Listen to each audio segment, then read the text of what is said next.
Não. Não.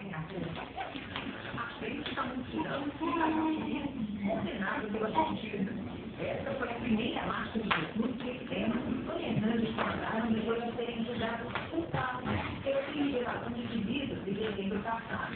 Eles foram feitos tentando entrar nos Estados Unidos, onde eles são vistos na Bíblia glorificando o Brasil. Diferente da situação do casal, 3 milhões de fiéis seguiram carros de som, com braços erguidos e cantos.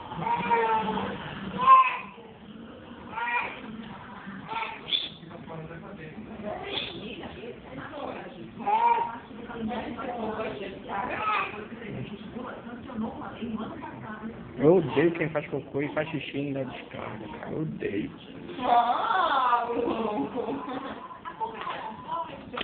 Tá no YouTube você faz cocô.